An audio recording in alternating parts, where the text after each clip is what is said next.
It's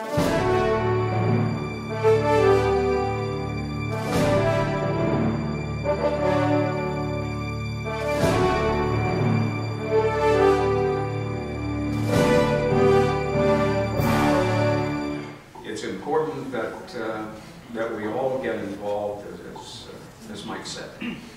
More involved than we are. I know we're involved, but you know, between now and next year, you know, I think we all have to get involved more.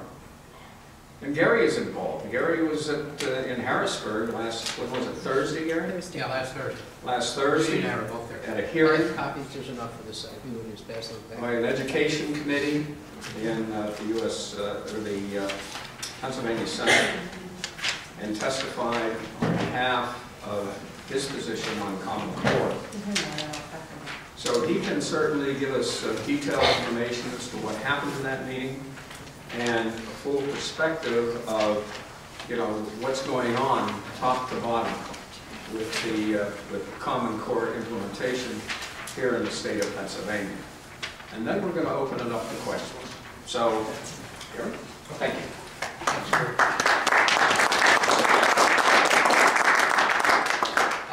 Yeah, what I'd like to do tonight is, and I've got handouts, but I think there's enough copies for everybody, is I know, and we're going to talk about where we are today. I think it's important that we all understand how we got here. So we're going to have to go back to 2001. There's something called No Child Left Behind. Okay, this was an initiative that was passed in Congress with the support of Ted Kennedy and President Bush, and it was all about improving academic performance. The key element of that was that every child in school was supposed to be 100% proficient in some of the key course materials such as literature and mathematics by the year 2014. So this is 2001. In 2006, I call it panic, and it was panic within Pennsylvania. 40% of the graduates were not proficient in any of the stuff that they were supposed to be 100% proficient on. There were 62,000 graduates just in the community colleges that were in remediation. Okay, so they were graduating from high school, they couldn't read, well, I shouldn't say they couldn't read, but they couldn't handle math, they couldn't even handle community college stuff. So the state was spending something to the tune of $26 or $27 million a year just remediating. So this is 2006. Panic. So over the next couple of years, what all the educators were doing in Pennsylvania is they were basically rewriting all of the academic standards within the state of Pennsylvania. And that was going on for a couple of years. And then we had an election in 2008, and we got a new president and a new Secretary of Education, a guy named Arnie Duncan out of Chicago. And shortly after the first of the year in 2009, there was a whole bunch of stuff going on. Stimulus money flying all over the place and whatever. There was an education piece of that called Race to the Top. And this was an opportunity for every state to have access to like oodles and oodles and oodles of money. And our governor, Edwin Dell at the time, on June 26 of 2009, signed a piece of paper that committed, the operative word is committed, committed Pennsylvania to implement a new higher level set of curriculum standards and national assessments to determine whether or not the children were achieving what the curriculum standards were. Now, at that point in time, nothing was called Common Core, nothing was called anything, but that's what it was. And believe me, when he signed that piece of paper, he committed Pennsylvania. So we need to all understand that. So then everything was going on for a while. Shortly after the turn of the year in 2010, the standards of what were to become the Common Core standards were released. They got dropped into Pennsylvania. In the meantime, Pennsylvania was already in this panic mode, redoing their academic standards. They retained the University of Pittsburgh and said, hey, let's compare these things. The PA standards that we just did, these new Common Core standards, and the University of Pittsburgh did the alignment study. They completed that study in June of 2010. I've read the highlights of it, and the study basically says that for all intent and purposes, the Common Core standards that came out of Washington were pretty much aligned with what the educators in Pennsylvania had already done. So they felt like it was sort of okay. I shouldn't say sort of. They felt it was all right. Okay, it was aligned with work that had been done in Pennsylvania. In June of 2010, they completed that study. On the 2nd of July of 2010, after going through the normal process, the Common Core standards, academic standards, and graduation requirements were adopted as a regulation for Pennsylvania. It was adopted, and it was the law, a regulation, and it happened on July 2nd of 2010, over 3 years ago. And what was adopted as a regulation then was the Common Core standards. There were going to be 10 keystone tests that over time are going to be implemented. The tests were going to be end-of-course exams that were going to count for 1/3 of the student's grade. There was going to be an extensive gathering of data from the student as well as parents, societal data from the family and what have you. So all of this stuff was enacted back in 2010, and it became law. It went through all the process. It was approved by the State Board of Education. It was approved by the House Education Committee. It was approved by the Senate Education Committee. And the group that I attended last week approved it. The Regulatory Review Commission approved this stuff back in 2010.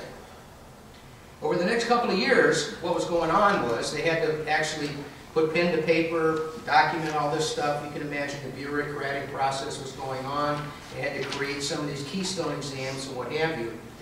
And around the middle of 2012, they announced the schedule for these keystone exams, which actually started being given. There were some trial tests earlier.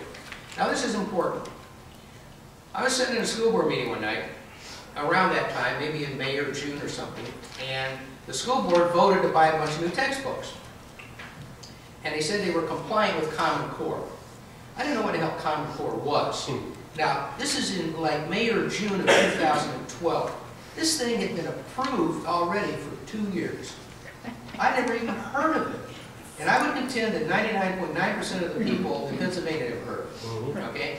It had already been done, it had been signed, it had been sealed, it had been delivered, and school districts were already beginning to buy textbooks, you know, to implement the curriculum, and et cetera, et cetera, et cetera. So that's sort of where we are in 2012. In March of 2013, just earlier this year, the State Board of Education made a few more changes in what had been previously approved. I think they made some name changes and a few other things. And when the State Board of Education approves some of these things, it's all part of something called Regulation 22, Chapter 4, which is the school code that governs academic standards and graduation requirements. And they had to send that, after they approved it, they send it to the State or the Senate Education Committee, the House Education Committee, for their review. None of this stuff gets reviewed and voted on by the legislature, by the way. This is done in the committees. So they sent this stuff down to the Senate and House Education Committees. Well, along around now, people are starting to find out about this Common Core stuff. So the House and Senate Education Committees in the earlier part of this year, leading up into the spring, start having hearings. Well, there's people coming in on busloads, beating them up over the head, yelling and screaming and hollering, what's this Common Core stuff all about? We don't like it, it's terrible.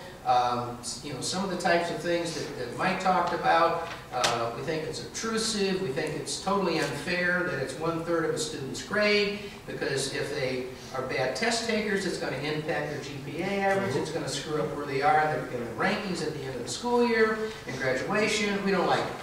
So what happened then is the education committees went back and sent a whole bunch of stuff back to the State Board of Education with a bunch of recommendations. Now, in the middle of all of this, in August of this year, the state got a waiver from that No Child Left Behind thing that took place. And one of the elements of No Child Left Behind was that every year, every school had to do something called annual yearly progress. We've maybe heard of it as AYP. So Pennsylvania got a waiver from that AYP thing, and there was a substitution put into place, and I'll mention that in a minute. So all these changes that were recommended as a result of these hearings went back up to the State Board of Education. And on September 12th of this year, the State Board of Education voted on what I'm going to call version 2, okay, of the academic standards and graduation requirements. And the vote was 13-4. The 4 people that voted against it are important, and I'll talk about them in a minute. Now, what did they do when they voted this time compared to what they did, 3 years earlier in 2010? They took the number of Keystone exams, which were 10, they knocked them down to 5. They changed them from being a end-of-course grade determiner to a graduation requirement. So starting for kids that graduate in 2017, they have to be proficient in Algebra 1, Literature, and Biology to graduate. Now there's some other things about graduation, I'll cover those in a minute. So the student has to pass, be proficient in each one of those 3, along with some other things to graduate. The other thing that they did, and I'll talk about that also, is they eliminated totally the gathering of any family data. Remember the family data thing I talked about? They eliminated the need for that. In the regulations that they published, it clearly states that there will be no statewide mandated curriculum. There'll be no statewide mandated reading list. I mean, all of this stuff is in black and white. Okay, it's on the sheet that they have sent out back to everybody. It says we pulled a lot of these things out of there. Okay, so what we're left with at this point in time is we've still got what is now called Pennsylvania Core Standards, which are, for all intent and purposes, they're pretty much the same as the original Common Core Standards that came out of Washington. Because remember I said the University of Pittsburgh did this alignment study, and they said, yeah, they're pretty much the same, okay? And the difference is that, that when they get into a subject, whether it be literature or mathematics, they spend more time narrowly in a subject, but they go deeper. So as opposed to maybe covering the waterfront and maybe getting this deep into a subject, they cover this much, but they go this deep, all right? And for those of you that are educators, I guess you can understand that, and I guess it makes some sense. I don't know, but that's what they're going to do. So what we've got now is we've got fewer Keystone exams than we had before. There are graduation requirements. Supposedly there's no statewide curriculum, there's no statewide reading list, there's no gathering of family data, and there's no increase in any student data gathering as a result of the implementation of Common Core. And you can see those words if you want to read what the final regulation looks like. That's what it says, and I think a lot of that was done to try to appease some of the people that made the appeals. I mentioned the lack of AYP. There was something that was replaced with that, and it's called the School Performance Profiles. Those were published starting around a little after October 1st. They're available online. I wrote the website down there. It's paschoolperformance.org. You can go on that website, you can punch up your county, you can punch up your school district, and you can see what your school did. It's every single school individually. And it tells you what the ethnicity breakdown is of the school, profile on the number of students, profile on the grades, profile on economic disadvantage. It'll give you the latest round of Keystone test scores, if they're available, or if Keystone test scores for the high school level and the PSSA test for the lower level. And you ought to take a look at that, and it gives you an academic performance number, okay, for the school. Now, those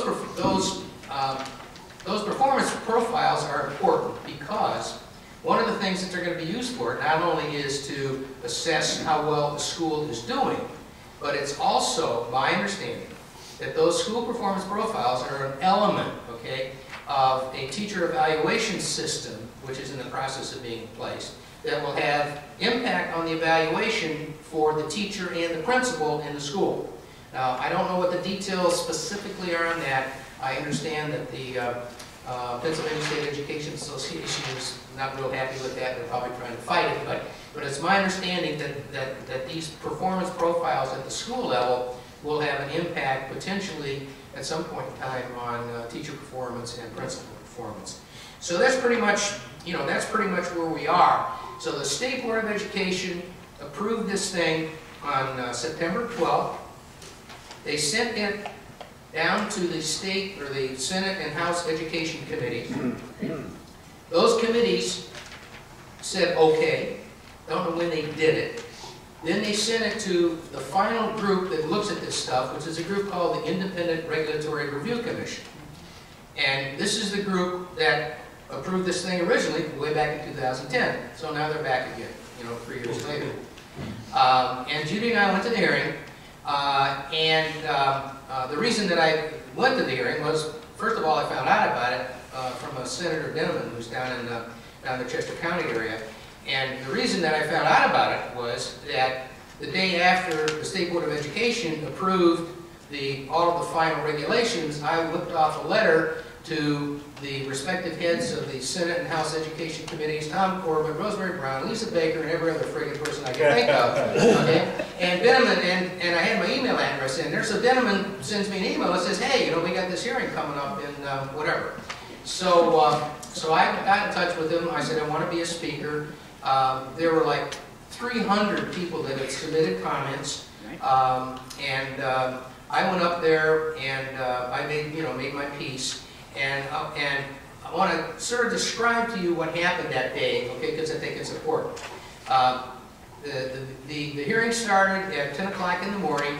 The vote was taken about 3:45 in the afternoon, and there were 2 5-minute breaks. Went straight through. The hearing opened with a 1 hour and 15-minute presentation with all sorts of overheads and charts and graphs by Senator Denneman.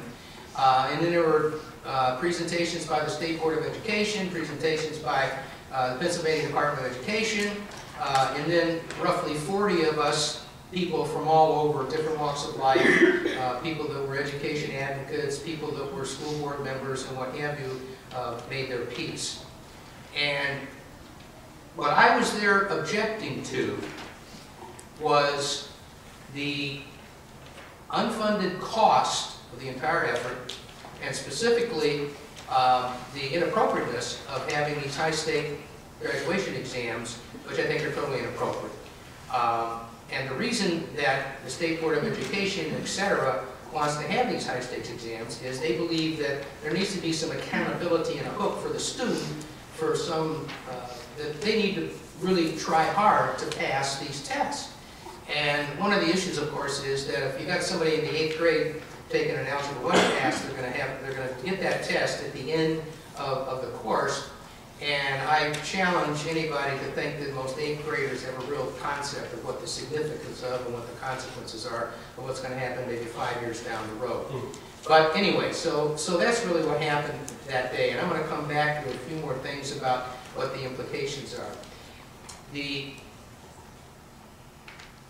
Denneman, was one of the 4 no votes in September, okay, along with 3 other members of the State Board of Education.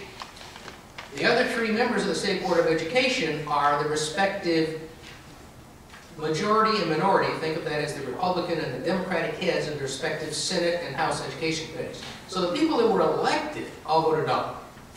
The appointed people all voted yes for the State Board of Education.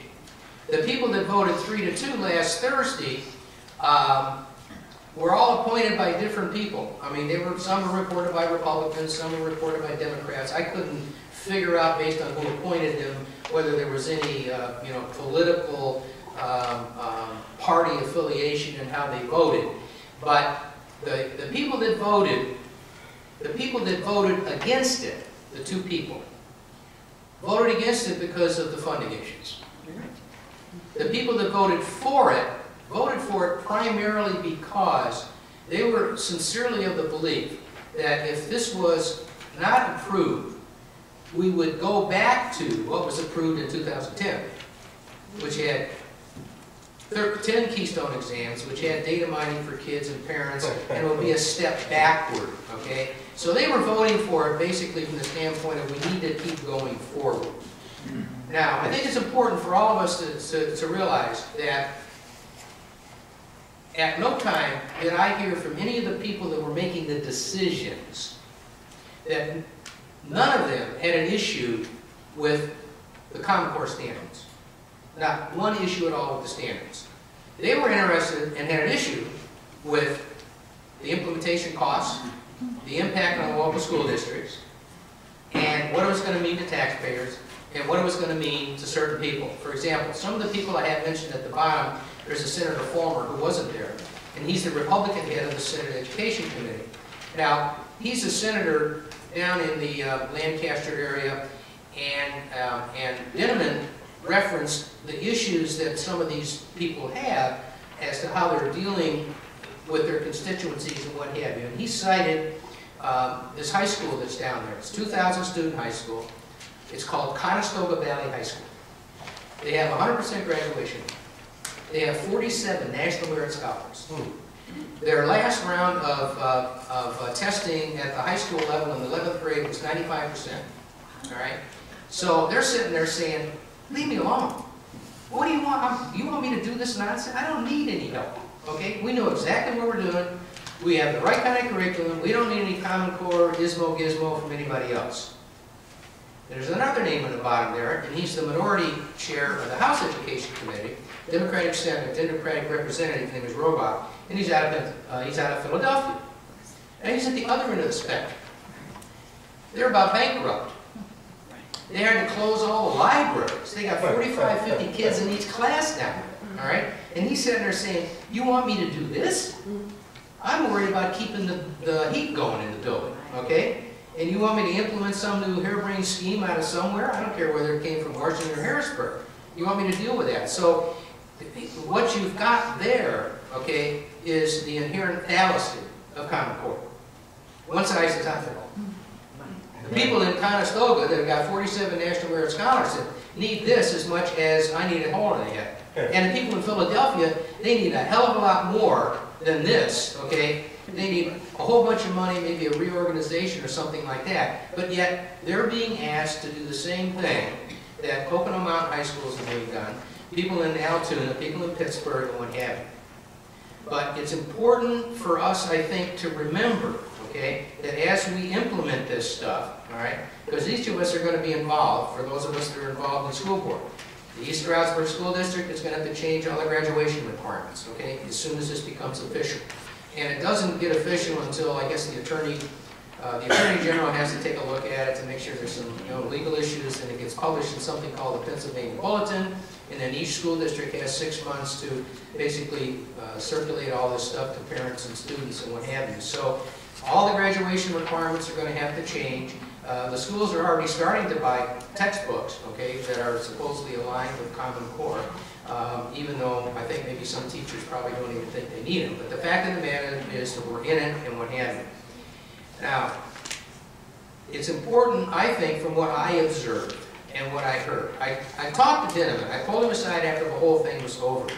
And I said, what are you going to do now? And he's going to do some things, all right? He's going to pass some legislation, or try to anyways, excuse me. But it's all around the edges. He thinks he can pass some legislation to make sure that, that there's no more than 3 Keystone exams going forward. There's supposed to be 5, and he thinks he can get rid of that.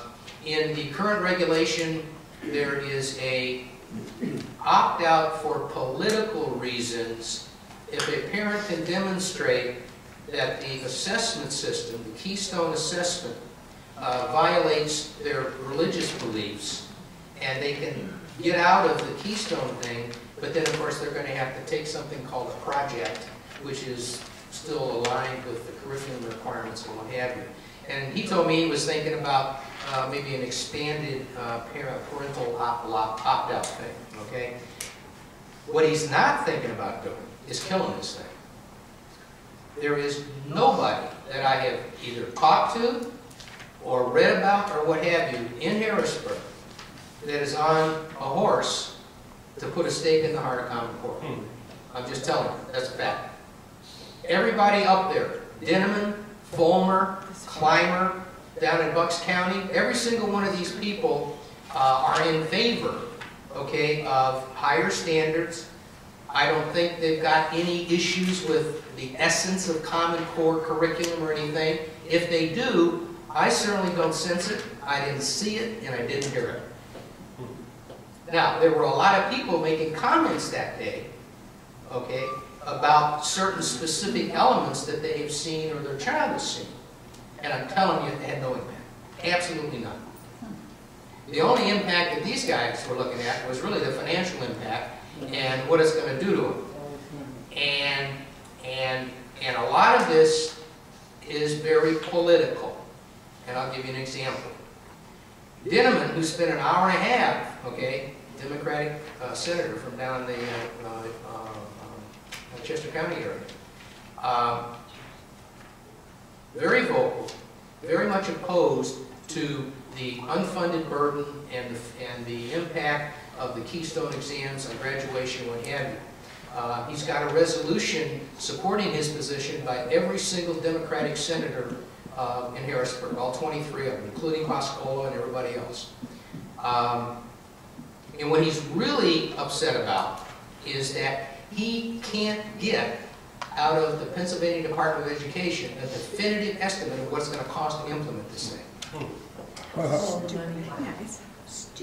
And he made that point numerous times that day.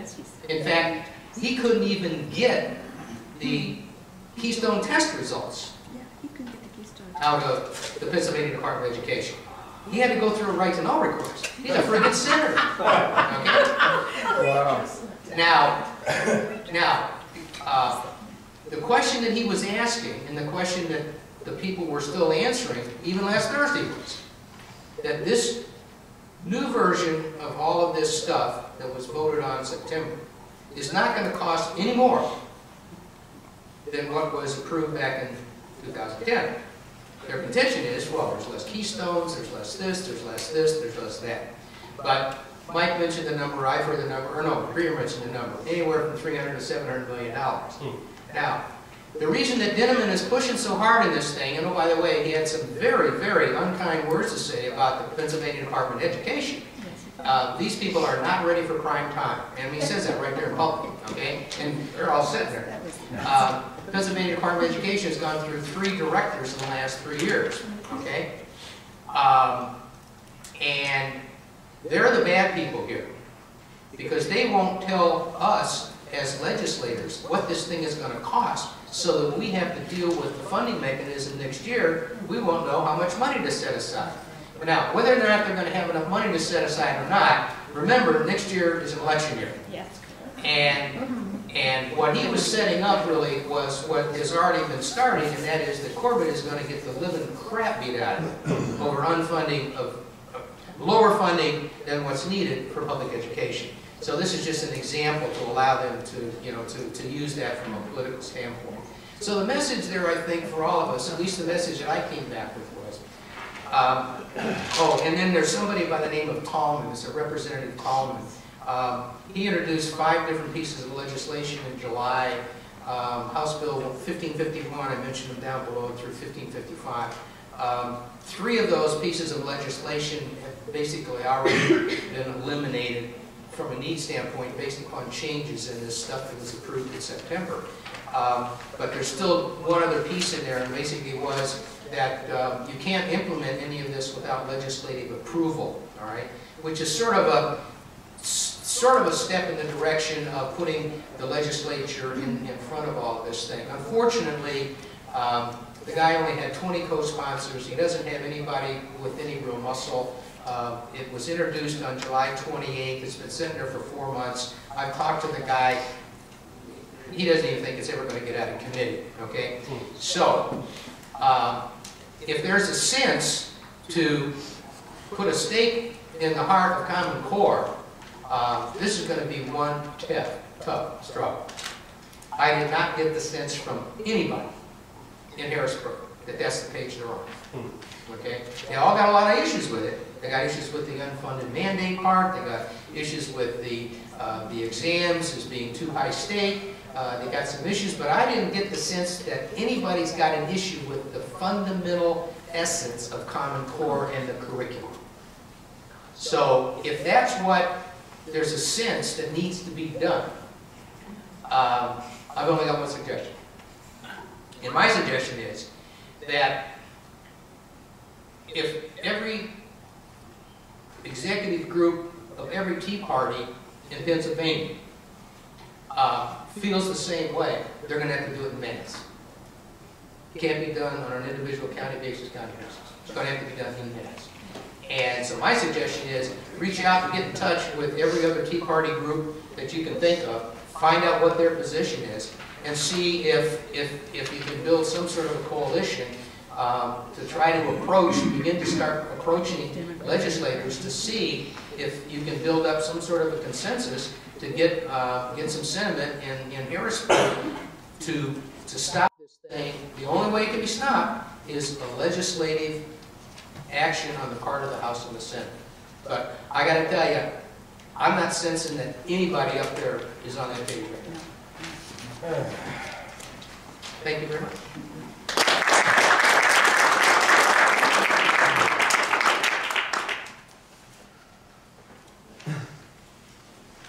Thank you very much, Gary.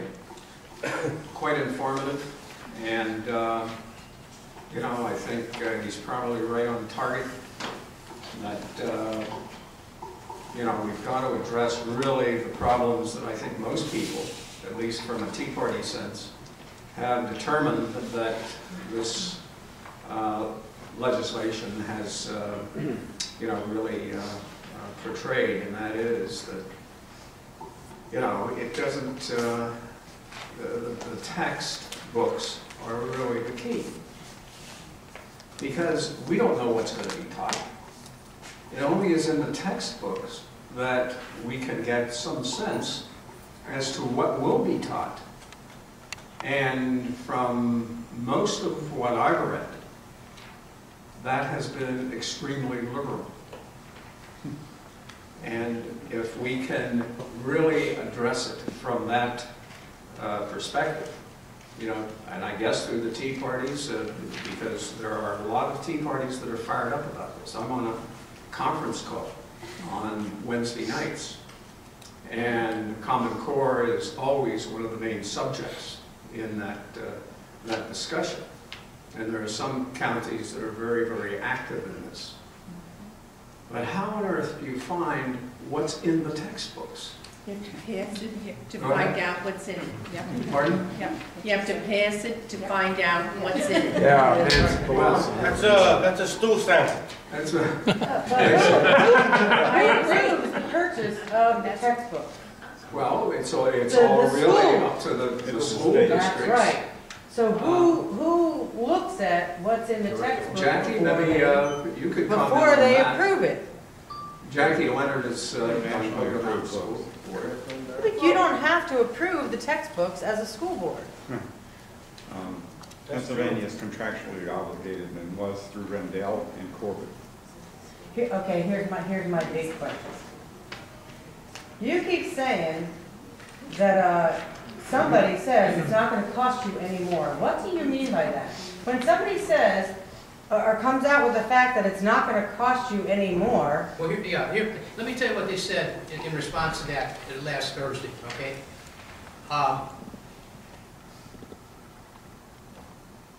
You're going to have to buy new textbooks on occasion anyways. So what's the difference if now you have to buy a new literature textbook? You were going to buy a new literature textbook anyway. Now you're buying one that supports this new curriculum. Okay. Answer number one. Answer number two.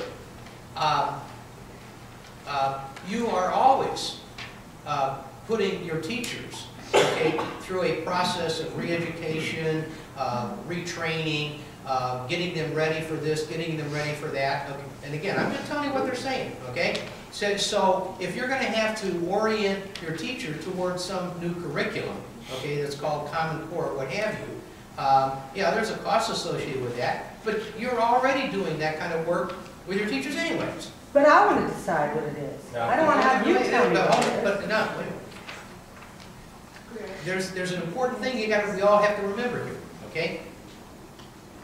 Once you accept and adopt the curriculum, the textbook drives the curriculum. The teacher teaches to the curriculum based upon what's in the text. And oh, by the way, all of that is reinforced with the exam. They provided for me. Because I'll adopt it, but who says that I have to purchase it? If you don't purchase the text and the curriculum material that supports the curriculum, the kids are going to flunk the Keystone exams. And if the kids flunk the Keystone exams, okay, see what I'm saying? It's all interlinked, okay? Now, whether you like it or not, that's what it is. Jackie, did you have an answer? Not mine, that. First off, I want to make a little clarification. We at Pocono Mountain have already adopted the Common Core curriculum, so it's already in full effect, so it's not going to happen. It's already there. So it's right, since, as Mike said, since we accepted the raise to the top money. Mabel speak. Yeah, Meg. No, go ahead. Anyway, so the graduation requirements have already been changed. Anyway, we were just talking about it. We have a pilot program for our textbooks. So it's three different types of textbooks, and professional development goes through selecting which textbooks would be right for that curriculum. But, you know, as I looked at it and I tried to read some of the textbook, it looked to me like it really is what is in the textbook that is the key to most of the objection to Common Core. Some of the curriculum and the teaching methods and those kind of things, you know, in a 48-page, you know, Pocono Mountain School District memo that I tried to read most of, you know, made some sense. Yes, Brad? Mike, go ahead. Just to give you an example of how insidious this is, I was looking at some examples over the weekend. And in the 4th grade textbook, on the part on commas, punctuation, the statement is, it's the president's job to determine if the law is fair. Okay, it's the president's, and they're trying to teach the kids punctuation. So subliminally, what is the message the child gets? That's the president's job to determine if the law is fair. This is the kind of thing that's in there. I seen one where it actually said that the citizens have to obey the government. Yes. I also seen somewhere the Second Amendment is being attacked. Yeah. I mean, they're totally twisting the Constitution around. Now, I understand what she was trying to say. You know, it's all intertwined. I understand that.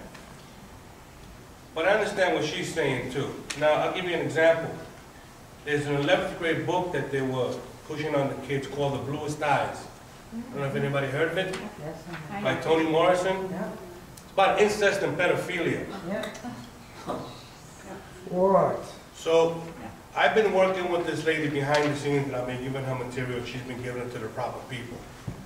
That book is no longer on. So there is things that we can do. I mean, the brunt of this whole Common Core thing, he's right, is lock, stock, and barrel. They got a plan. But that doesn't mean that we still, as a community, can't stop certain things. I managed to stop this book behind the scenes. So there is things that we can do. To dovetail on what you're saying, Mike, and obviously what Cindy has been saying, I got a question basically. If they drop it down to 5 keystone tests, then it's up to local school boards to determine what textbooks are used in order to teach that curriculum. So they can choose which textbooks they use to do it. But the problem is, what I'm finding and what I'm hearing is that the choice is not there that we need in order to do that. There's not enough textbooks that have been written that will go ahead and teach the test, the keystone tests, Oh, no, absolutely. that we have a choice from, and we're going to have to start to create a demand for it. We can find a different one. We can make them give us a different one. That still teach That's the standard, the Common Core standards, That's right. which are higher, which I'm all in agreement with, But, you know, as far as how you get there, we're talking about process here. Yeah. See, the problem. And they're talking end result, and we're talking process. We gotta talk about the journey to there, and that's gotta be with the correct textbooks. I think most school districts, and I don't know for sure, I'm still on the outside looking in. Yeah. But I think Me most too. school districts are gonna take the easy way out. Exactly. Okay? What's recommended? Yeah, I mean, there's Yeah. there's a model curriculum that's on the PD website. And it's a model curriculum that's supportive of all of these standards and what have you. Now, maybe that Conestoga High School down there in Lancaster, I mean, anything comes to Harrisburg. I would look at their textbooks, That's absolutely. exactly what I'm thinking. So most school districts are gonna suck that model curriculum down, and it's gonna become theirs. So, you know, the people in Harrisburg say, no mandated curriculum. Well, that's true. Well, the school districts are gonna take the one that's, and then Easiest. easiest. That's why we absolutely. gotta think outside the box Absolutely. and look at that place down in Lancaster, see what they're using for textbooks, and then start using it in our own high schools and That's right. schools. We need change. Yes, sir. My question regarded an incident that was in the news like last year or around that time. There was a situation in Britain where a first grade English textbook had like an illustration in it. It was an illustration of the Middle East, but it referred to Israel as occupied Palestine. Yeah, is there anything relating to that could... There is some stuff on that. I mean, we're living in a country right now where your kids can't even bring to school a candy cane, for God's sake, because it represents the staff of Christ. But they got school trips taking these kids to mosques and letting the imams, people discuss the 7 pillars of Islam, whatever that is. You know what I'm saying? So it's totally insidious what's going on with this Common Core. So, Mike, But I've seen that. So when you have a lot of school board directors here involved and future school board directors. So when your experience, when you went before a board, they weren't receptive to any of the facts that you were bringing? Or They you were shut me just down. bringing up the situation They yourself? literally shut me down mid-sentence. So have you, so what progress have you made in this particular situation for your children? Has anything changed? Yeah, I attempted something which I shouldn't have attempted. I attempted to homeschool, and it just didn't work out. It just didn't work out. I gave it the old college try, but I went today and re-registered back in the school. But what I am going to do is I am going to make a list of opt-out situations to give to them and give it to them. The reason why I said I'd like the Monroe thing is because, right, as school board officials, we don't scrutinize every specific detail. We trust the administration to come to us with the appropriate thing. So, That's why they're paid. That's their right, job. I mean, we trusted them to do it. But my point is what I'm coming to understand in talking with administrators is that they don't even know the whole truth about Common Core. They don't know any. No, you're right. But if you see on TV and everything, all the educators are against the Common Core curriculum. The head of the teachers union is against it. None of this Common Core developed by the government or developed nationally has nothing to do with any educators.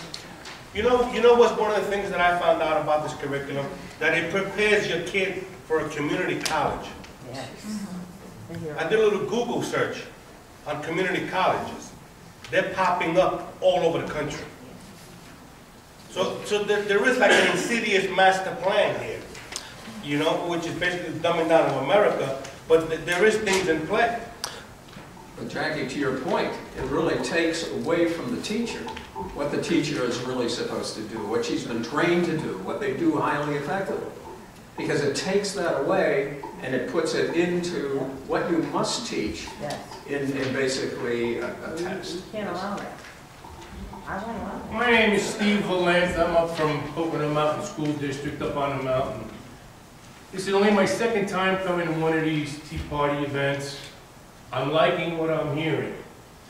2 words for anybody on the school board or school administration: civil disobedience. Whatever they tell you to do, and if you believe what this federal government today tells you, you're a fool. There hasn't been one word of truth coming out of Washington, D.C., coming out of Harrisburg. They're all lying to you. Wake up about that. Number two, if you're on a school board, or you're an administrator, or a teacher, it is your responsibility to find out what the children are going to learn. And if you as a teacher or an administrator don't like it, you better open your mouth and scream. If you're not, you're part of the problem. I'm from the 60s, and the chant was, if you're not part of the solution, you're part of the problem. School boards are part of the problem. We, as an organization, need to put up people to the school boards that are willing to look out for our children, their education, what they're being taught, and their morals and mores. Not this liberal garbage that's being taught today. These kids can't even speak. I'm sorry, young man, but you used the word like 4 times in your little sentence. These kids are almost functionally illiterate. Thank you. My grandson's math book, all of the characters in the books that I read going through school were regular American names.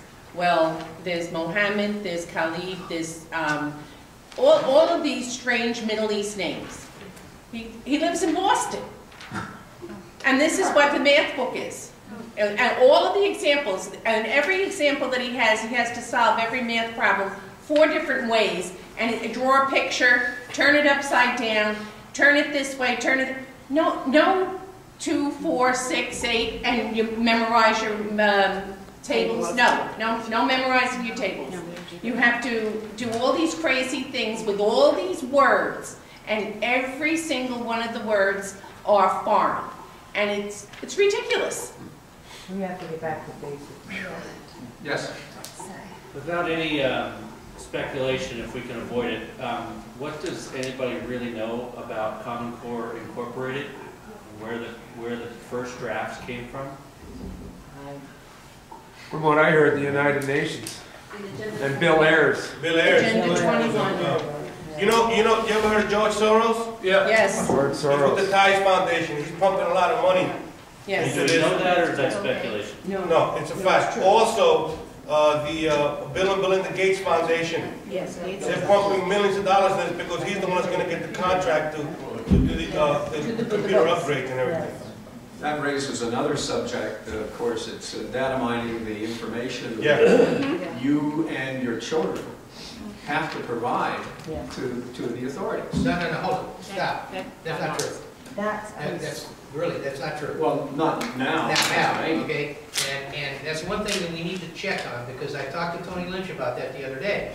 And after I got back from Harrisburg, and he indicated to me that Bangor had contracted with some sort of a contractor to start sucking up all this information and shipping it off somewhere.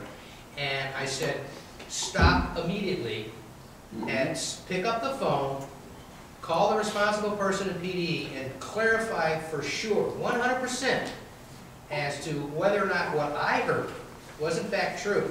Because during that period, when those first regulations had already been approved, I believe most school districts were collecting a bunch of stuff that they were not collecting in the past. And I don't think they have to do that anymore. So it's something that we need to check on, but I believe for sure the family stuff I know for a fact. The only question is, because the words they use are no increase in the collection of student data. Well, you know, what does that mean, okay? But I think that's something easily checked on. And around 2005 or 2006, Gates put $20 million into the program in order to develop this kind of data collection. Yeah. And I think they're I can't guarantee that there was a contract with the Gates Foundation in order to utilize that data, you know, for their own purposes. See, in my personal opinion, that's the most intrusive portion of this whole thing. And I know for a fact that that was part of what was originally agreed to. So perhaps the best approach here is let's make sure that hopefully the most intrusive portion of this thing has been eliminated.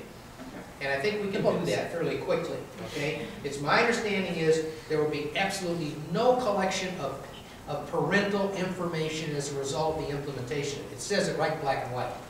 The other thing is, you know, any expansion of student information. I've had people from T.E.A. say the only thing that leaves the school is aggregate test data.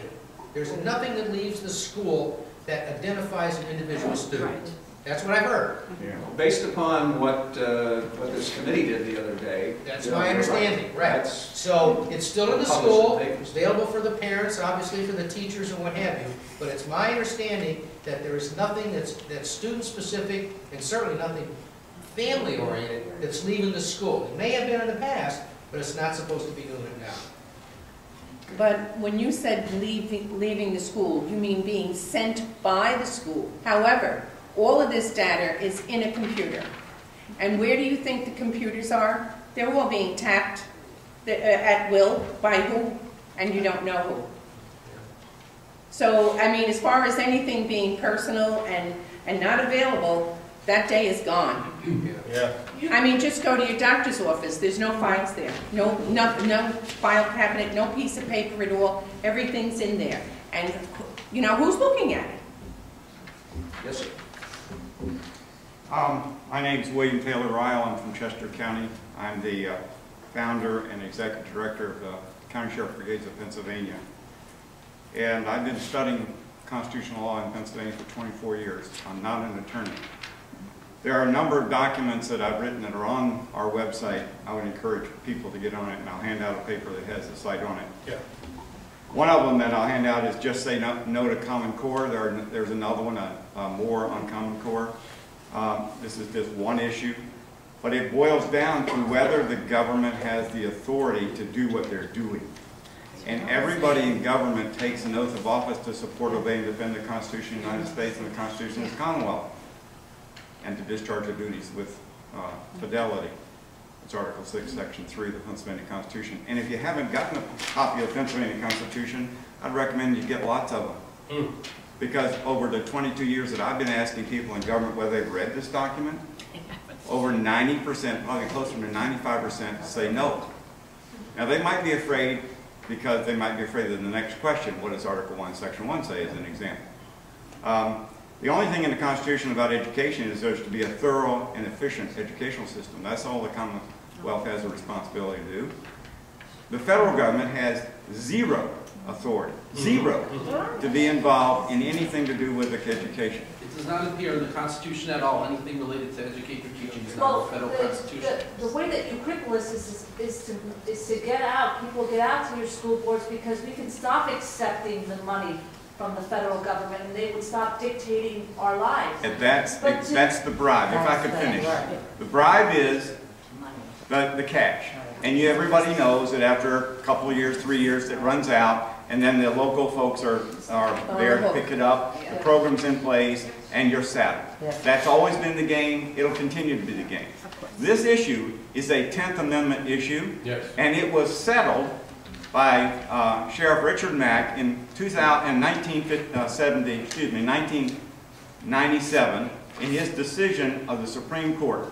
And I would encourage you to get a copy of this little book. I have a few here. Let me read to you what the Supreme Court said on this very issue, if I may.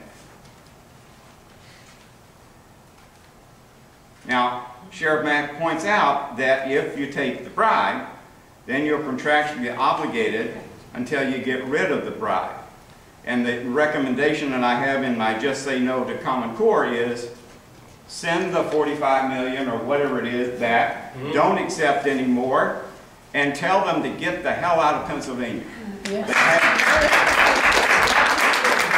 That was the idea that the Free State Project was pushing, that a group that was supposed to move to New Hampshire, was that when they went there and made the state a libertarian paradise or whatever, then you would be able to stop accepting any mandates, and the people of this Commonwealth, county by county, need to tell the government to say no.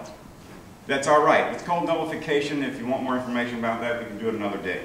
But here's the summary of the case by Scalia, the court opinion. We held in New York, that was a 1992 Supreme Court case, that Congress cannot compel the states to enact or enforce a federal regulatory program. This is a federal regulatory program, isn't it? Today we held that Congress cannot circumvent that prohibition by conscripting the state's officers directly. The federal government may neither issue directives requiring the state to address particular problems, nor compel the state officers or those of their political subdivisions. School boards are political subdivisions. To administer or enforce a federal regulatory program. It matters not whether policy making is involved, and no case-by-case weighing of the burdens or benefits is necessary. Such commands are fundamentally incompatible with our constitutional system of dual sovereignty. That's the states and the federal government are supposed to check each other. Madison's very clear in 51 about this. We have a compound republic here.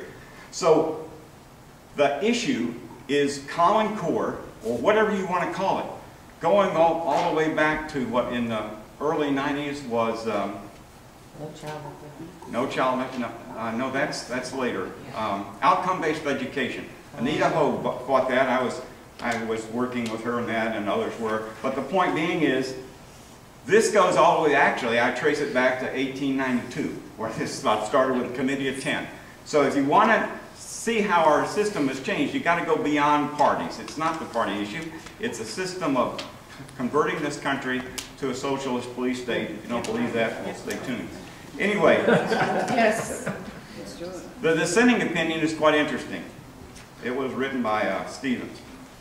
If Congress believes that such a statute, that was the Brady bill, by the way, and there the federal government wanted the local police, chief law enforcement officers, the sheriffs in the West, here I don't know who they are, the DA I guess thinks he is.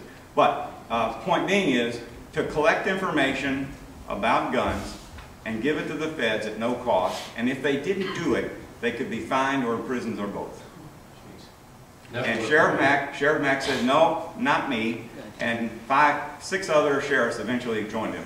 And they won this case. It's a 10th Amendment case. So here we go. Congress, in their the Supreme Court in their dissenting opinion.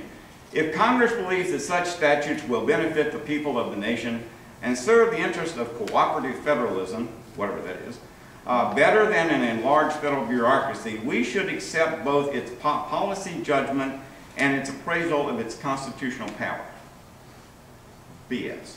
And what does Scalia say? You know, this is great having a judge tell you what to say when you would tell him BS. He says that the dissenting opinion is empty formalistic reasoning of the highest order, end quote.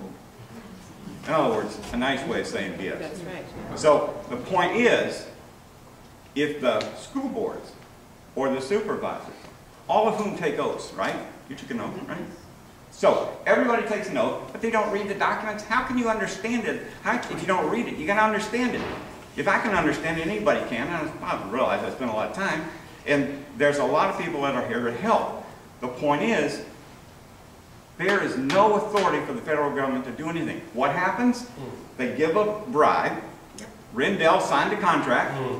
All right, and Corbett had to agree to implement Common Core before he was even allowed to run for governor. All right, so this is a done deal. 85% of Common Core is a done deal. The 15% is under the state possible control. That's the contract. And I don't care what anybody tells you, they can't change that contract. Now, why is Bill Gates so involved? You're right. They're going to sell computers and software, and they're going to make billions. So of course he's going to invest millions. All right? And he's a liberal socialist. The point is, we the people have got to stop saying yes. We've got to instruct those who work for us and say no, and mean it, and network together, and stand up and say, you will not violate your oath of office. If you do, we have a place for you to spend a long time. Here, here. Absolutely. Oh, I must correct that statement. After due process of law. I'll try to curtail my emotions at this little diatribe. Anyway, the basic fundamental problem, like this gentleman just said, it's money coming from the federal government. It's free money, so school boards think, okay? It's still coming out of their own pocket. The problem is, we have had school boards, and Pocono Mountain School District is just as guilty as any other school district in this entire Commonwealth. They have had liberal, democratic superintendents up there, and I know the one guy, Fennig, personally. He was the biggest spendthrift in the state of New Jersey before he came here to get a job where nobody knew him. And then he was the biggest spendthrift up there. All they did for the last 5 years was to raise the school board taxes. When we got somebody in there that was fiscally responsible and started making cuts in the budget, school taxes remained the same for the following year and went down 3 mills the last year. 2 mills. 2 mills, I'm sorry. 2 mills, okay? Why? Because they did the tough job. They cut spending. Something liberals, that doesn't register between their ears. Cut spending, easier to raise taxes and spend more than to find a way to cut spending. You were probably at the school board meeting when I got up and spoke. I don't know whether you remember me. I made the suggestion that we should, huge school buses, the big full-size jobs, taking kids home from school with 4 kids on it. Yes. Yeah. Okay? Well, in reality, you have 2 people with Meg Dilger and Jackie Leonard were 2 of the people responsible for making those cuts. Right. And I thank you so very much for it. Believe me, I give credit where credit is due. I have now seen the smaller school buses, 3/4 full. That's fine. They don't burn the big diesel fuel. I've seen the maintenance department. A brand new tire coming off a school bus and a brand new tire going back on. We shouldn't be doing that stuff. We either totally, well, I'm getting off topic, I'm sorry. But we need to cut spending. When you cut spending, your bills are not as high. And when your bills are not as high and you can meet your bills with the money you're bringing in, you don't need the federal government dangling a carrot in one hand and a spiked club in the other.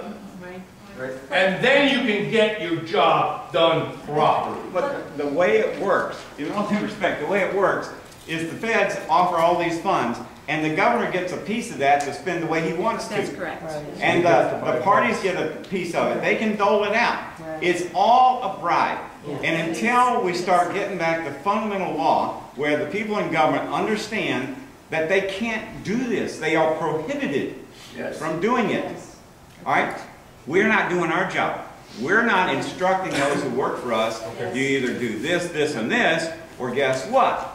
We're going to organize ourselves in a way that you will be removed from office. Now, you can do it at election time. They always tell you that's the only time. It's not the only time. We've just lost that ability because the court system is in total control, and they have been running this show for 150 years. 150 years. So if you want to learn more about that, please have me come back. Sure. You're touching on the most fundamental issue, is that people do not get informed about local politics. That's true. It takes people like myself, like May Dilger, like Brian Stevens, Gary Summers, everybody that have been regular people that started to pay attention, had passion, got involved, and made a difference. But I can tell you, having helped out at other elections since I've been elected to the school board, people don't even know what a school board director does. But we control a huge part of your life. Thus your finances, businesses coming into the area. But what's happening at a local level is symptoms of what is happening at a higher level. You know, the Obamacare was you had to pass it To know what's in it. I stood up at a school board meeting and said we should not be accepting the Common Core curriculum until the governor makes a decision on it. Do you know we voted on this curriculum long before September? So why did we adopt it as a school district when the governor has not even ruled on it? He did. He signed the contract. But in September, I'm saying this went all the way back to the previous year. So this, you were saying it was little by little by little by little by little. It's a nudge. And that's the way it came about. Yeah. But the only way that we're going to make a difference in this is that if we get involved, you get involved and take this back to the school. Out of all the discussion here today that I've been listening to, right now, I noticed that we got four points of attack for this. He has the best one so far, which is constitutionally. That's one form of attack. The money and the expenditure side of it, which is another great attack. The third one is basically what he suggested, is getting all the Tea parties together as one big collective in protest.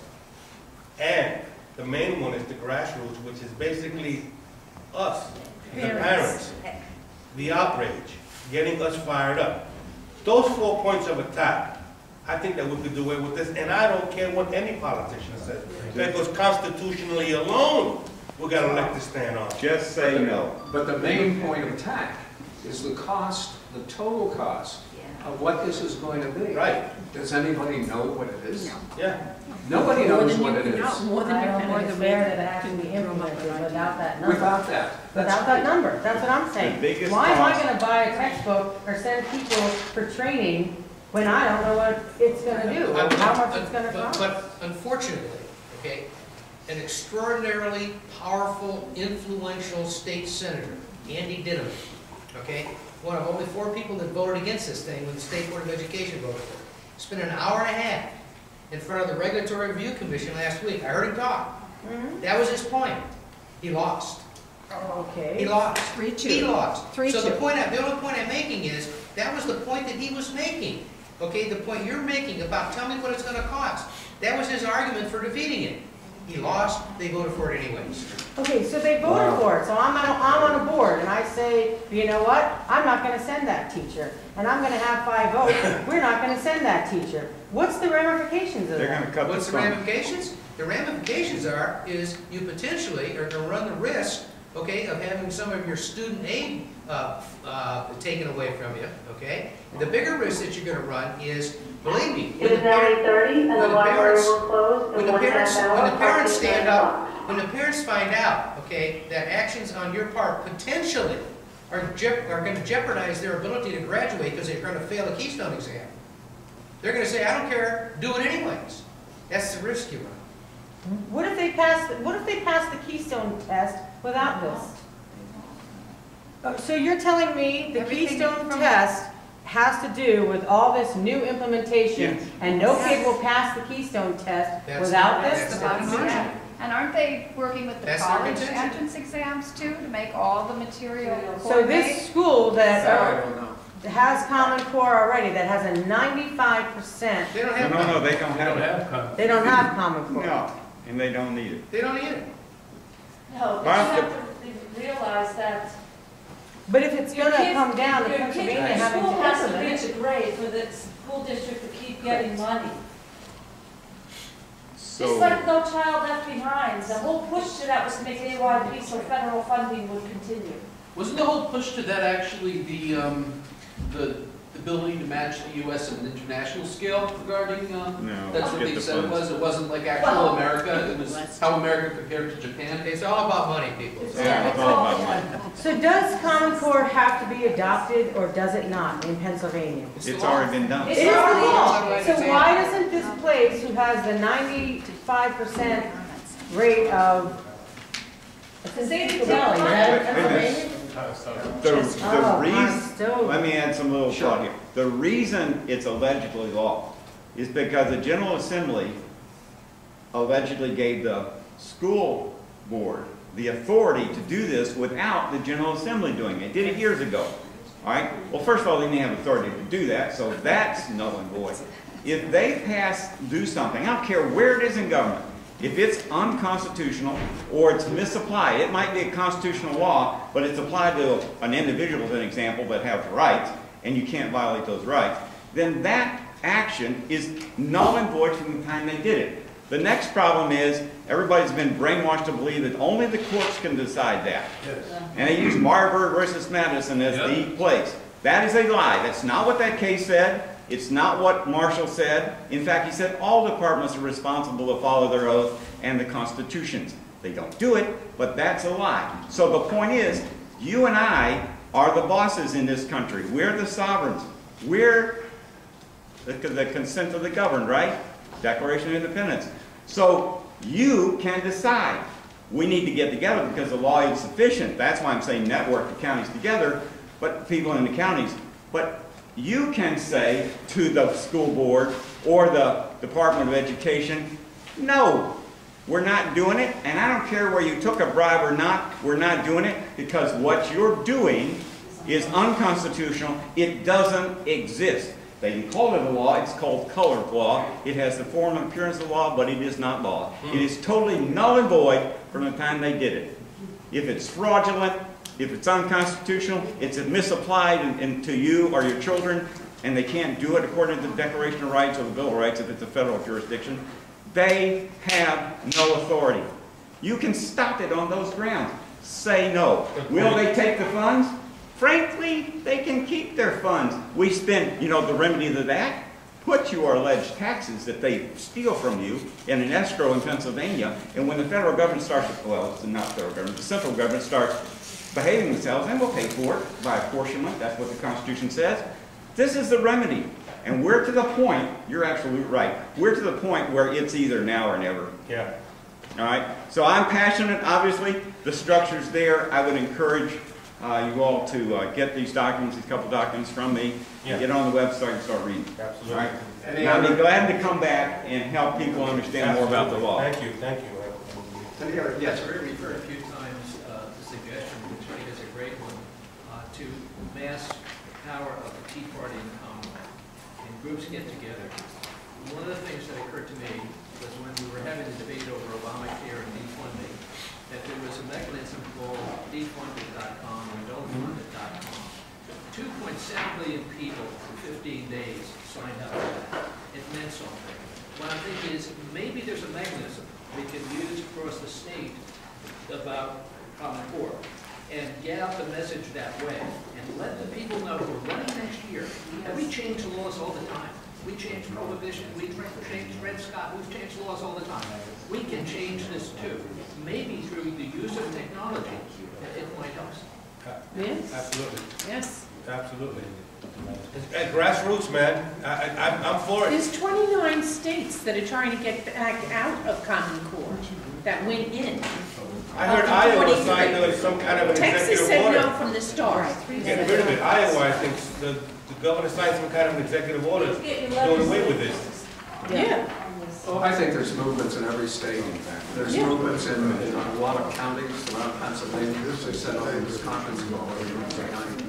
So, there is impetus. But with what happened last Thursday, with the difficulty in trying to get these things actually to a point where you know how to attack and when to attack, if it gets into the courts, it will drag on forever. We don't have forever in our educational system, which is somewhat dysfunctional. And Greer, let me give you a suggestion on something that might work. I heard a lady last Thursday read an excerpt out of something that her daughter was given at school, and it was pretty disgusting. Didn't have much of an impact. But if we could find a real clear example of that in any school anywhere, okay? And if you could get 20 or 30 or so parents it's gonna take a lot, to storm a school board meeting and stick it in the face of the administration and the school board and say, this is unacceptable. Is the reason that this is in the classroom because of this Common Core thing? Then I want it stopped. And hopefully, it's going to come out of a textbook. Then potentially, you might be able to get the school board to go back to the Pennsylvania Department of Education, or whoever's making the recommendation on the textbook, and say, find another textbook. We're not using this one anymore. We want our money back. Yeah, but I think you'll just substitute one and the same, another one that's just like it. Well, yeah, but then the message is a better message. The better message is, are you telling me that there are no offensive books that support the Common Core curriculum? Because then I think you've got something. See, the problem that Mike had, okay, was he was there as a lone wolf, all right? I think if you get, I'm just trying to visualize myself sitting there at a school board meeting, and I got 20 or 30 parents, okay, coming at me with a clear example of something that is off color, you know, whatever it is, and make sure you got the right example, all right, and saying, this is not right. How can you possibly be putting this in front of our children, all right? This We need has to parental stop. outrage. We need more parental outrage. So Pocono Mountain meets twice a month. The next meeting is December 4th. You know, find out where Stroudsburg meets, find out where Stroudsburg meets, find out where Pleasant Valley meets, and come there. I guarantee you, as a school board director, I will give you that time to talk. I will, you know, let your voice. But I think really what has to happen to address this is that more than teachers, more than the students have to have access to the textbooks. I tried to get online because the social studies textbook for Pocono Mountain is supposedly online. Couldn't really get that. I got into the curriculum and they have these data source outlets for the kids to get online in order to get information about their subject matter.